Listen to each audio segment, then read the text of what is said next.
In the stuffy office of the Southwestern Front headquarters, located deep within the Ukrainian forests, spring of 1942 was felt not as a time of nature's awakening, but as a heavy, almost tangible premonition of something grandiose. On the table, cluttered with maps, lay a fresh intelligence report, where red pencil marks indicated new concentrations of enemy armor in the Sloviansk and Kramatorsk areas. Major General Ivan Bagramian, his face drawn from sleepless nights, pointed to these signs, trying to convey a simple and frightening thought.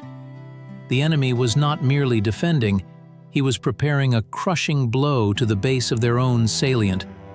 Marshal Semyon Timoshenko, tall, stately, with an impeccably shaved head, merely glanced at the report, then slowly exhaled a stream of smoke.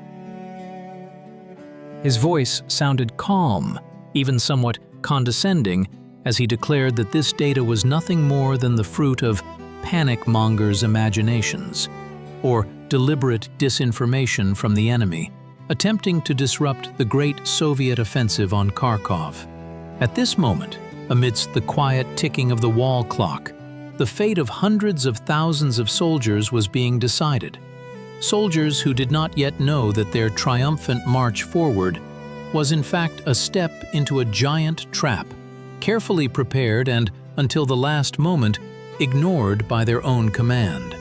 The victorious euphoria after successfully repelling the enemy near Moscow in the winter of 1941 created a dangerous illusion in the highest echelons of power.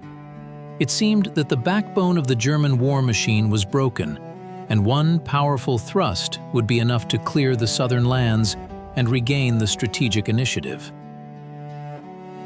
Kharkov, the largest industrial and transportation hub, was seen as the fulcrum, the lever capable of turning the tide of the entire spring-summer campaign.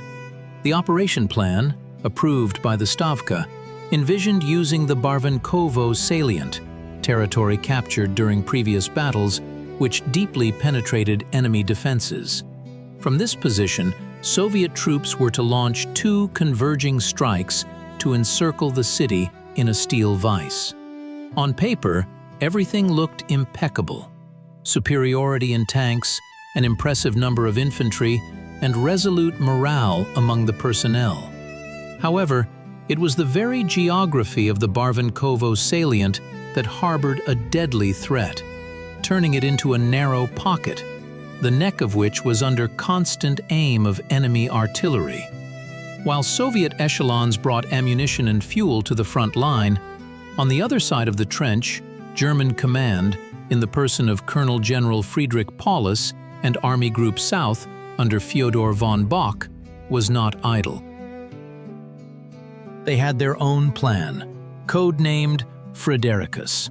Ironically, the goals of both sides almost mirrored each other. The Germans also planned to eliminate the Barvenkovo salient by striking its bases to straighten the front line.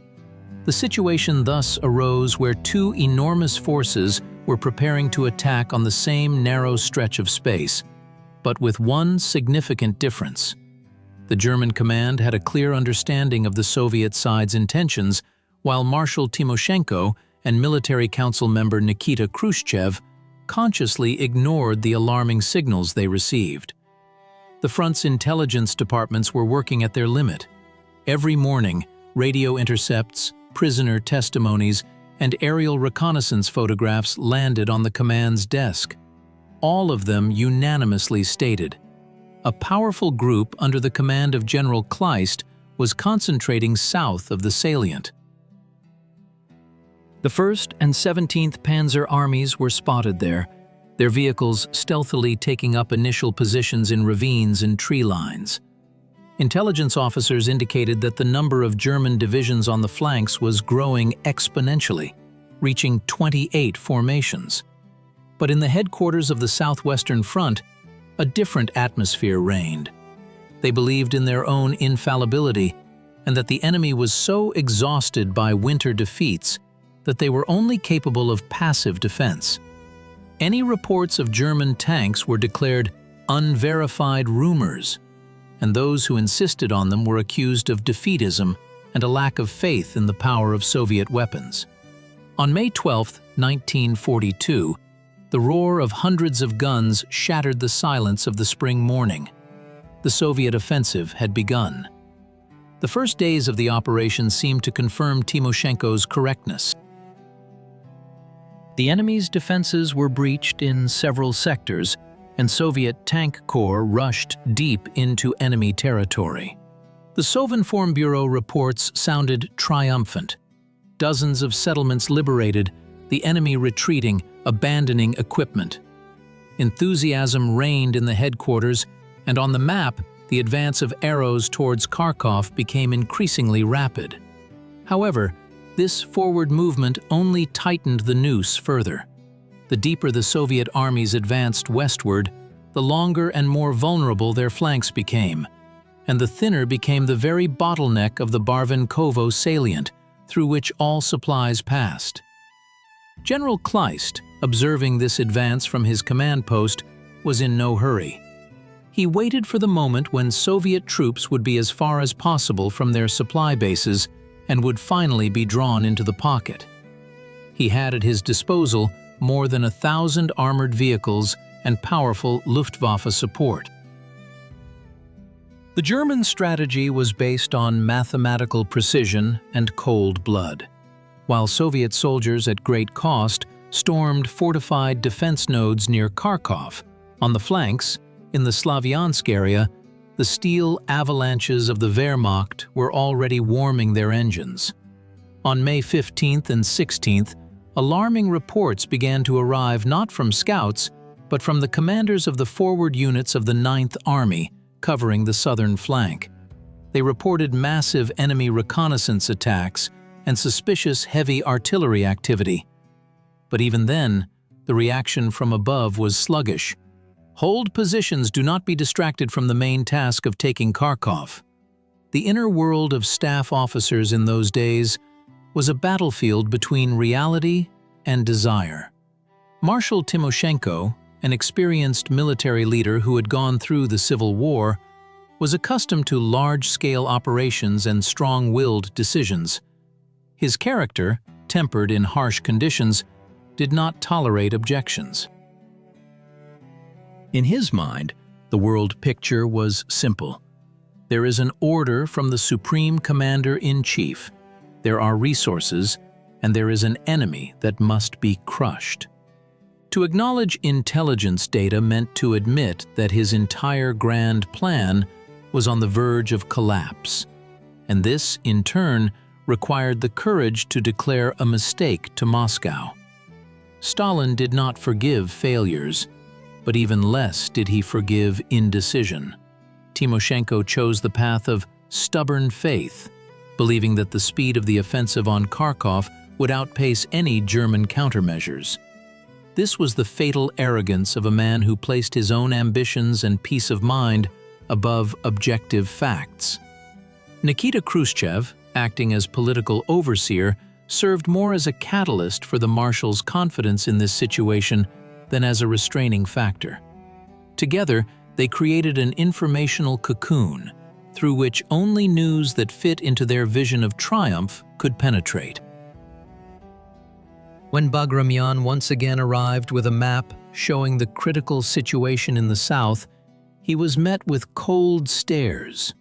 He was told directly that his job was to ensure forward progress, not to find reasons for retreat. This clash of personalities, the cautious analyst and the overconfident strategists, became a microcosm of the entire tragedy. The fear of responsibility and the desire to curry favor with higher leadership paralyzed the will to maneuver, which was so necessary in those hours. On May 17, 1942, illusions shattered against harsh reality. Early in the morning, Kleist's German forces launched an offensive. This was not a slow gnawing at defenses. It was a lightning strike of a steel fist. German tank divisions crushed the positions of the 9th Army within hours, an army that had been bled dry by previous battles and lacked sufficient anti-tank weapons. The front literally disintegrated. German tanks did not get bogged down in prolonged battles for villages. They bypassed resistance strongpoints, aiming for a single goal: the Seversky Donets River, to cut off the retreat routes of the entire Soviet group advancing on Kharkov. By the evening of the first day of the enemy counterattack, it became clear that the situation was close to catastrophe. Communication with many units was lost, and those that remained reported the appearance of German tanks deep in their rear. A period of feverish activity ensued at the front's headquarters, but the command's actions resembled attempts to extinguish a forest fire with a glass of water. Instead of immediately halting the offensive on Kharkov and deploying tank corps to the south to repel Kleist's strike, Timoshenko continued to hope that the situation could be corrected with local reserves. Precious time was lost, almost 2 days. In these 48 hours, it was decided whether hundreds of thousands of people would survive or find themselves in a steel ring. Only on May 19th, when the enemy was already in direct proximity to the crossings over the Donets, was the order given to suspend the offensive on Kharkov. But it was too late. The encirclement mechanism launched by the German command worked with impeccable precision. The ideological clash in this battle was no less significant than the material one. On one side stood the doctrine of total offensive, born from the ideological premise of the inevitable victory of the proletariat. This value system did not allow for the thought of temporary retreat or flexible defense, viewing them as a manifestation of weakness or even betrayal. On the other side was the German school of operational art, based on flexibility, the initiative of junior commanders, and the ability to concentrate forces at a decisive point. The Soviet leadership found itself captive to its own slogans, where reality was replaced by desired reports. The paradox was that those who spoke most about defending the motherland, by their actions, or rather by their inaction and arrogance, exposed its best forces to attack. The tragedy near Kharkov exposed a deep crisis of management. Two systems of information perception collided. One, vertical and rigid, where only what was approved from above was considered truth. The other, pragmatic and adaptive, using enemy errors as fuel for its own success. The fact that intelligence data was accurate and timely makes what happened not a tragic accident, but a conscious ignoring of the truth for the sake of political expediency. It was a philosophical impasse. When a system is so confident in its superiority, it stops noticing the approaching abyss, considering warnings about it to be enemy intrigues. By May 23, 1942, the ring around the Soviet armies had finally closed. A giant cauldron formed around the city of Izium, trapping the 6th and 57th Armies, part of the 9th Army, and several tank and cavalry corps. The total number of encircled troops exceeded 250,000 men. These were seasoned units, having gone through the harsh school of the first months of the war, experienced soldiers and officers. Now they found themselves squeezed into a small patch of land, thoroughly shelled by enemy artillery. Supplies ceased completely. Ammunition dwindled with every minute, and hopes for a relief strike from outside faded with the setting sun. The scenes within the cauldron resembled the eve of the apocalypse. Thousands of vehicles, abandoned due to lack of fuel, clogged the roads. Soldiers attempted to break through in groups, using only bayonets and hand grenades against tanks and machine guns. German aviation reigned supreme in the sky, turning any attempt at organized movement into a zone of complete silence. During these days, many commanders realized the full extent of the betrayal committed in the cozy offices of headquarters.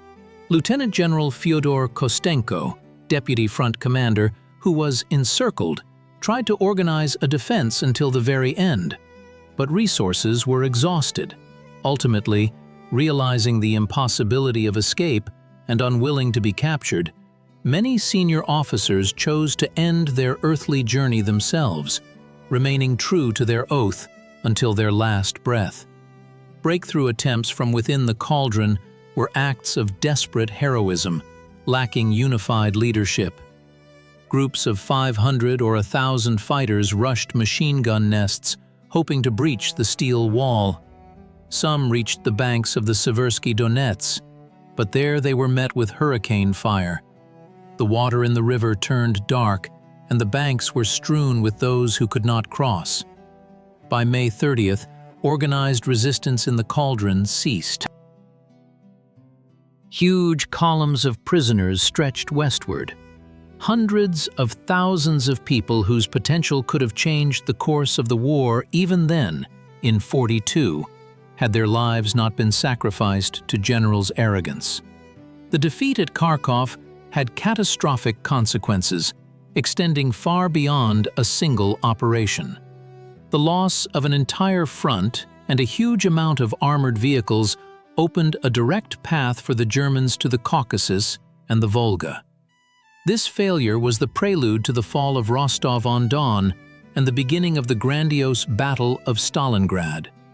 If Marshal Timoshenko had listened to intelligence and moved to defense in time, the German summer offensive of 1942 could have been stifled in its infancy. Instead, the Soviet Union received a devastating blow that brought the country to the brink of survival. Responsibility for this lay directly with those who made decisions at the headquarters of the Southwestern Front. But in official reports of that time, the blame was traditionally placed on unfavorable circumstances and sudden enemy superiority. The lessons of this operation remain relevant today, reminding us that information is the most powerful weapon, but only in the hands of those willing to hear the bitter truth. The tragedy of the Barvenkovo salient teaches us that no technical superiority or numerical advantage can replace sober analysis and respect for the enemy. The arrogance of a leader who walls himself off from reality with a barrage of flattering reports and his own illusions inevitably leads to the collapse of the system. In today's world, where data streams are measured in terabytes, the ability to filter disinformation and not ignore inconvenient facts becomes a key survival skill. We see how history repeats itself when the ambitions of individuals overshadow the interests of thousands of people, and how the unwillingness to admit mistakes turns tactical shortcomings into strategic catastrophes. The information structure of that time was infected by the virus of fear of superiors. Every officer who forwarded a report upwards was afraid of being labeled a panic monger. This led to the real picture of the battle reaching Stalin in a heavily distorted, sanitized form. Operation Fridericus became a benchmark example of how the absence of feedback and suppression of initiative from below destroy an army more effectively than any enemy weapon. This is a reminder to all of us about the importance of critical thinking, and that the truth does not always coincide with the party line or corporate policy. The price of delusion on a historical scale is measured not in money or careers, but in the future of entire nations. Today, looking at the quiet fields in the Izium and Barvenkovo area, it's hard to imagine that once the fate of the world was decided here. The earth has long hidden the traces of trenches, and wild grasses bloom where crossings once were. But the memory of these events must serve as a warning. Every line in intelligence reports that Timoshenko ignored was written with the blood of those who were on patrols and at the front line. To ignore such data means committing a crime against one's own people. This story is not just a chronicle of military actions, it is a parable about human pride and how important it is to maintain clarity of mind even in moments of the most dizzying success. In the finale of this tragic play, we return again to that very staff office where our story began. Weeks after the catastrophe, when the smoke over the cauldron had already cleared, the same maps lay on the same tables. But now, they marked not the paths of advance, but the lines of desperate defense rolled back hundreds of kilometers. Marshal Timoshenko, who retained his post but lost trust, perhaps deep down realized the price of his haughty silence. But history knows no subjunctive mood. Thousands of unopened letters addressed home from that encirclement remained lying in the bags of fallen postmen. Every time we face a choice between a comfortable lie and a dangerous truth, it is worth remembering May of '42 and the price that had to be paid for the unwillingness to see the obvious. Concluding this narrative, we understand that the history of Operation Fridericus is not only about tanks and maps. It is about the fragility of human judgment and the colossal responsibility borne by everyone who takes it upon themselves to dispose of the lives of others. Let this lesson serve as a reminder that arrogance is the shortest path to oblivion, and honesty with oneself and facts is the only reliable support in any, even the darkest times. We must remember those who became victims of this blindness, so that never again will victorious marches turn into mournful processions due to an unwillingness to hear the voice of reason. The events of May 1942 continue to be the subject of detailed study by military historians, who find more and more confirmation that the catastrophe could have been avoided. Every new testimony, every document found in the archives only underscores the tragic regularity of what happened. This was a lesson learned at the highest price a state can pay, the price of its citizens and its future. And today, turning the pages of this chronicle, we are obliged to draw the right conclusions, so that in the future, no general's arrogance can obscure the clear light of truth and duty to those who entrusted their lives to commanders. The path from the victorious communiques of early May to complete defeat at the end of the month took only 3 weeks. These 21 days forever changed the landscape of the war and the souls of those who survived this hell. Let this story serve as a reminder that in any complex system, the weakest link always remains man, with his ambitions, fears, and illusions. And only acknowledging this fact gives us a chance to build a world where knowledge and responsibility stand above pride and rank.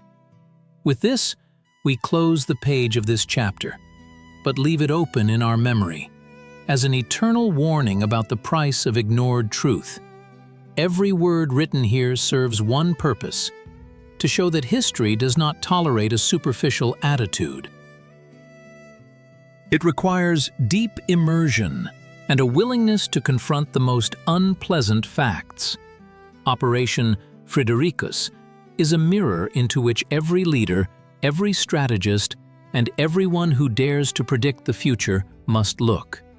And if in this mirror we see not only the mistakes of the past, but also ways to correct them in the present, then the sacrifices of the Barvenkovo salient were not in vain.